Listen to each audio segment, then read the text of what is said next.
Good afternoon.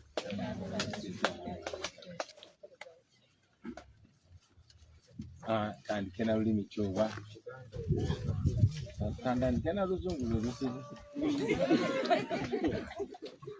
Yeah, good afternoon, ladies and gentlemen, members of the press. Thank you very much for heeding to our call and being with us this afternoon. Today marks 61 years since our nation got independence, but unfortunately, out of that 61 years, 37 of those years have been marked with gun rule, with impunity, with dictatorship. And today, as the rest of the nation is supposed to be celebrating independence, we gather with the families of the victims of abductions, those that have disappeared, those that were killed, and those that are in prison for no reason whatsoever.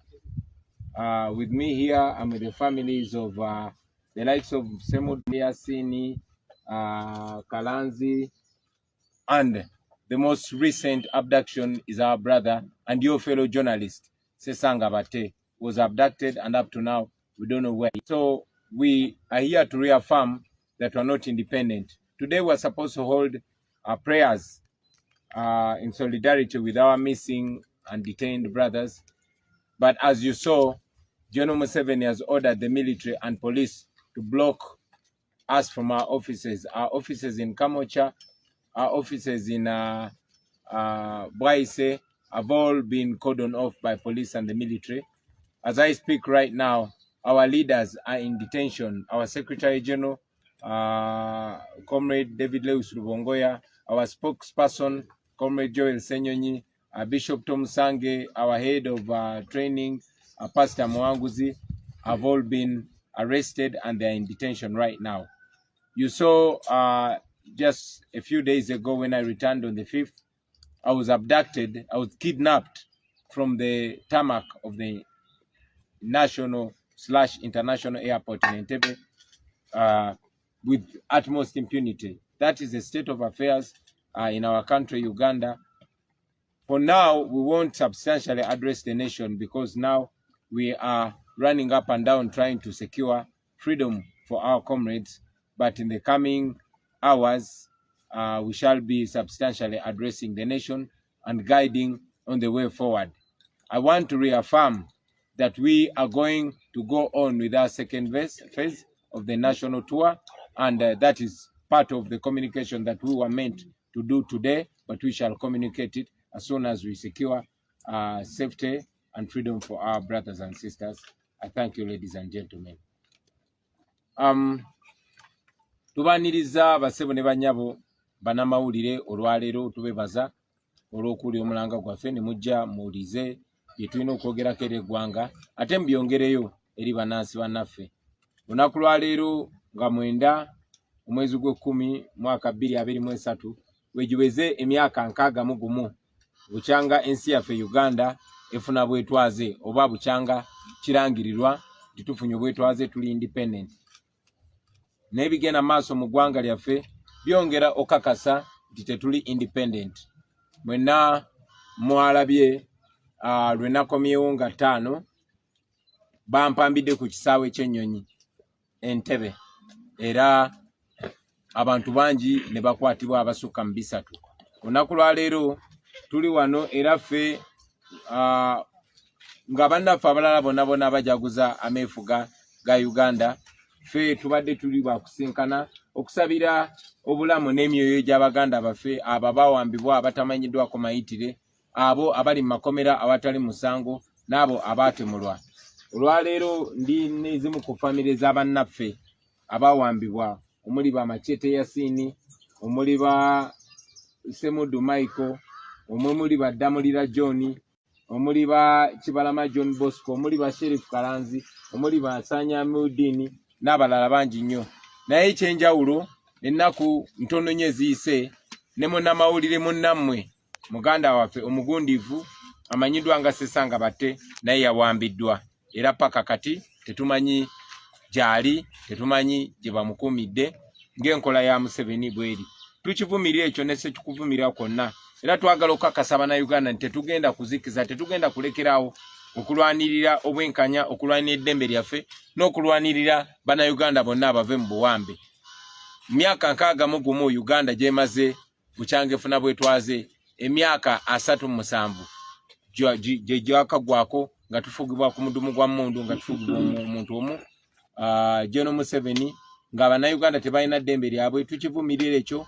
Saawa zino wetwogerera ekitebe kyaffe eky'ofiisi yaffe ey'Ekavule zonna zasaliddwako poliisi n'amagye.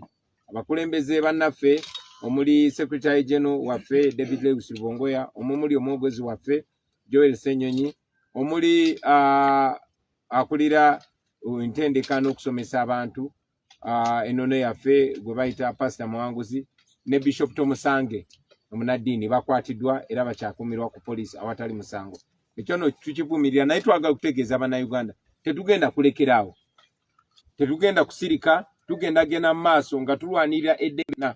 Era bino gavumenti ya Museveni byeri mukola njagala birememba malamu manyi, wabula bibongere ate obugumu, mwongere okumanya nti ye ng'omumenyi w'amateeka abuliddwa ekyokukola ekirala okujjako okugenda maaso nga menya amateeka. Njagala nobakakasa nti ensi yonna eyimiridde naffe, abantu abaagala enkyukakyuka okwetola ensi yonna bayimiridde naffe, n'amawanga gonna agakkiriza mu ddembe ly'obuntu ne mu demokrasi gayimiridde naffe. Tujja kujja mu bbanga eritali lya wala tubategeeze puroguramu yaffe nga bagenda okutambula eya second phase. Olunaku lwa leero tuyinza obutayogera nammwe mu bulambulukufu kubanga tukyali kaweefube okumakinga sure bannaffe abawambiddwa n'abakwatiddwa bafuna eddembe lyabwe ery'obwebange nga bava ne mu kkomera. Mwebale nnyo, mwebalire ddala.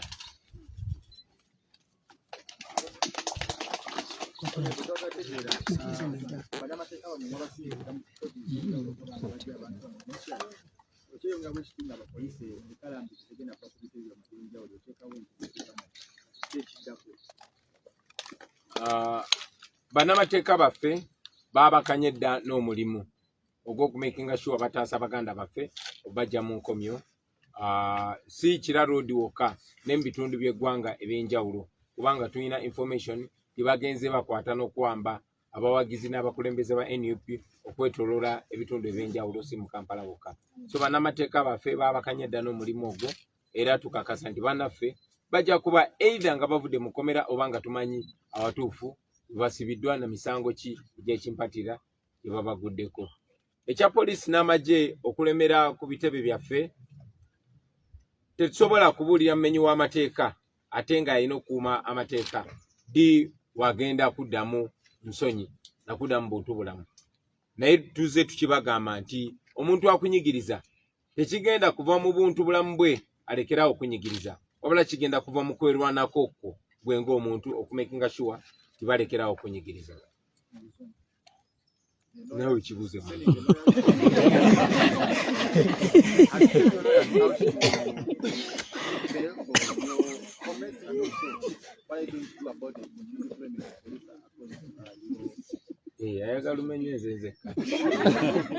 thank you. Yes, our lawyers have already embarked on the task of ensuring that they secure freedom for our comrades and members and our leaders to either secure their freedom or at least make sure that they know where they are being detained and what charges they have slapped on them. But we assure that all our comrades will soon be free because none of them has committed any crime whatsoever. About the police and military deploying their men on our offices and whether or not they will leave anytime soon, we cannot know what is in the plans of our oppressors. But we've constantly been told that freedom cannot be given freely to the oppressed, it must be taken. So we are not appealing to the conscience to the moral conscience of our oppressors because they have zero. We cannot depend on the morality of our oppressors to stop oppressing us. We have to assert our freedom because this freedom, even constitutionally, is not given by the state. It's mandatory. It's given by God and confirmed by the Constitution. So we shall keep pushing until they leave us in our freedom, which is enshrined in the Constitution. Yes, His Excellency. Do you still believe these activities that are taking place in Uganda, apparently, individually, I think they are sponsored? What is your perception? Because they cannot keep torturing people left, right, etc., and no any other outsiders come in to take action like this. What's your perception? Well, we believe that these actions are inspired by fear, inspired by panic, and these actions are taking place because the people perpetuating them know that they are wrong, know that they are criminals, know that they are in office illegally. So they are only extending their downfall, which is clearly imminent. So yeah, while this continues, we continue to push not only locally but internationally. We know that many international powers that have been enabling General Museveni's government of blood and national shame are slowly but steadily disentangling. We know that very soon General Museveni and his criminal regime are going to be left alone. And that will be our ideal time to crush it once and for all.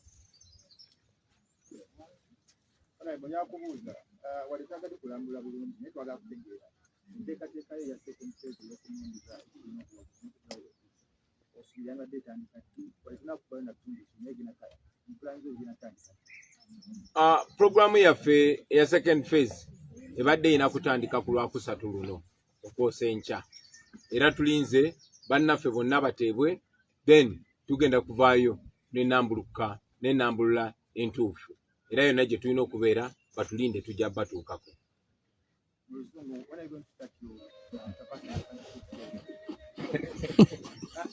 Alumanyi.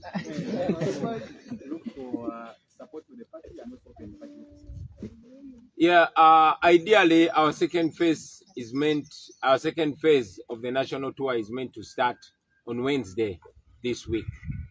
Yeah, but with all this disorganization and our leaders in incarceration, we want to get all of them out and we shall substantially communicate to the nation. Mr. President, my name is Jimmy from the New Vision.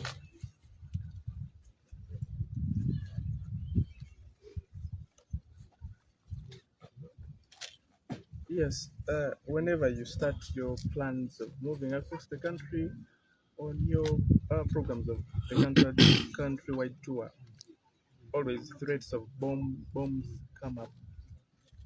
What is your plan this time? Because whenever you take to the street or move around the country, police comes up and alleges there are bombs. There is a bomb scare, ABCD. What is your plan this time? Part of our mission, our entire mission, our overall mission is to remove a dictator and have a free Uganda. But part of that mission is to expose the impunity, to expose the lies and the inconsistencies that have been in the Museveni regime. For a long time, since the days of their rebellion, they were doing terrible things and naming other forces and elements. But now we all know that all these have been false flag operations, that Museveni and his regime are the actual criminals. Yes, you mentioned that when we announced our nationwide tour, that's when they announced that there were bombs. Those bombs have not affected the concerts, they have not affected the crusades and churches, they only affect Kyagulanyi. That means these are government operations. These are Museveni operations. These are their criminal elements. So that should show us bigger than what we're talking about. They should show us that most of the terrorist attacks are actually not, very distanced from Museveni and his criminal regime, and we should interrogate that further. Mu Luganda, yes, okyogeddeko nti buli we tuvaayo ne tugamba tugenda kutambula mu ggwanga olwo bomu bwezitandika okutegebwa. Bomu zaali tezitegebwa, naye bwe twatandika okutambula mu ggwanga ne batandika okulangirira zibbomu bwe bazitega bwe bazitekulula. Ekyono tekyatandikira ku mulundi guno neekubira mu biseera byabwe emyaka gy'ekinaana nga bakyali bayekera, era mujjukira nti ebintu bingi nnyo byabeerangawo ng'okutemula abantu kujja ne kubaawo ne bagamba abajaasi b'obo tebabase. Paka Kayindo Tafire bwe yavaayo amazima ne gamuserera n'ayogera nti bwe baatemulanga abantu bakyayise Obote. Ekyono kitulaga nti kisobokera ddala okuba nti bwe batega ne zibbomu zino nga bwe bazitekulula batiisetiise abantu. Omuntu bw'oba osobola okwambala uniform ya Civil Aviation Authority n'ojja n'owamba omukulembeze ku kisaawe ky'ennyonyi, kyekisobola okugaana okwambala ng'aba ADF n'ogenda n'otemula abantu e Kasese. Ekyo nno njagala bannayuganda batandikirawo okufumiitiriza bamanye terrorist omutuufu y'ani era baani ababadde batemula abantu baffe. Yes, Mr. President, eri ttiimu y'abannamateeka b'ekibiina ekya National Unity Platform batuuseewa eri abantu abaabuzibwawo, abaafa, abasibe n'abatannaba kulabika kati kumpi emyaka 2-3. Weebale nnyo, ekyo ekibuuzo ndowooza kankiddemu ku lwa famire z'abannaffe abaabuzibwawo n'abo bali mu makomera awatali musango. Yes, kyanaku bannaffe abasinga obungi bali mu makomera awatali musango. Era gujjeeko amakooti ga wano ge tulinamu ssuubi, Museveni twamuwalawala ne tumutwala mu kooti y'ensi yonna gye bayita International Criminal Court. Era kati waliwo n'emisango emirala egyagala omuggulibwako. Nnyina n'emikwano gyange oluvannyuma lw'okumpamba ku kisaawe juzi, waliwo n'emikwano gyange bannamateeka okwetoola ensi yonna abaagala kutwala Museveni mu UN bamuguleko n'omusango omulala. Twesiga amakooti ga nsi yonna kuba tumanyi nti Museveni gaatya. Nabagambako bannayuganda nti gye buvuddeko emabega okulaba nti Museveni yatya okutucyankalanya nga tutambula mu okwetoola eggwanga, si kuba nti yali akyusiza empisa ze, ne kubanga akazito k'ekkooti y'ensi yonna kaali kamutuddemu. So njagala okutwala omukisa guno okuzzaamu amaanyi famire z'Abaganda baffe abaawambibwa, abasibiddwa makomera awatali musango, n'abo abaatemulwa nti tebinnaba kuggwa. Obwenkanya bujja kubaawo kubanga ekkooti gye tukolagana nayo ate yo y'amaanyi okusinga kano ka gavumenti ka Museveni ne babbi banne. Njagala obazzaamu amaanyi nti temugooka, temutya, temugwamu ssuubi, temwerabira abantu bammwe. Abo bantu bammwe, baana bammwe, babba bammwe, bataata bammwe, ne naffe Baganda baffe. Ekiri mu batuukako kye kisobola okututuukako n'okutuuka ku buli munnayuganda. Tetugenda kulekeraawo, twagala muddemu essuubi nti ensi yonna eyimiridde nammwe n'ebitongole eby'amateeka ebyetoolodde ensi yonna nabyo biyimiridde nammwe. Temuggwamu maanyi, temulekerangaawo okubanja abantu bammwe, naffe tetugenda batiririra, tetugenda kulekeraawo kubanja Baganda baffe abo. Olunaku lujja kukya nga tuli nabo wano, ekyo nkibasuubiriza, tetugenda kulekeraawo paka nga Baganda baffe abo tubafunye nga tuli nabo. Your Excellency, one last one from me. No, the last one from me. You plan to embark on the tour immediately your members are released. Yeah. You've been to the east, to the north, and to the west. Yeah. We shall be communicating the detail. Today, it was mainly to talk about njagala olunaku lwa leero tuli dedicating oba tuluweereze Baganda baffe abo abali mu makomera awatali musango. Njagala olunaku lwa leero essira tuliteeke ku Baganda baffe abaabuzibwawo abali mu 10 awatali musango. Olunaku lwa leero erina kubeera independence, galina kubeera meefuga, naye geegana ameefuga ge mulaba. Meefuga ga kuwamba baana b'abantu, babba b'abantu awatali musango. Meefuga ga butemu, meefuga ga kwa olunaku lwa leero mwe bannamawulire njaga kino kye bakwateko sesanga batemu n'amawulire munnammwe. Bamuwambye nga tewali musango. Ennaku 2 eziyise mwalabe bakuba bannamawulire emiggo awatali musango. So njagala nammwe mmanye tewali ayina ddembe okutuuka nga ffenna tulina eddembe lyaffe. Oyinza okuba ng'oli bulungi ng'oliwo, oyinza okuba oli mu mmotoka yotambula bulungi, oyinza okuba oli ne famire, naye toli bulungi paka nga ffenna tuli bulungi. Bana amalono bajja kunona oyo, bana amalono bajja kunona gwe. Tebalina gwe bassaamu kitiibwa, tebalina gwe bataliza. Tebataliza ffe bakulembeze newankubadde twalondebwa abantu. Tebataliza mmwe bannamawulire, tebataliza mulimi, tebataliza musuubuzi, tebataliza wa booda. N'olw'ensonga eyo ffenna kitukakatako okwegatta tulabe nga tutasa bannaffe n'eggwanga lyaffe okutwalira wamu. Twewonye bana abatemu, twewonye bana abatuju. Mwebale nnyo mwebale ddala bassebo ne bannyabo. Banaye mwebale. Mujja kumulekamu ne president ajja kubeerako ne family a few minutes nga tewali cameras. nenda mutulekemu Tituja kuwa bite ndidi nti omusogo naenda eno bite. kana mukobere mu lusoga mwina luko biga.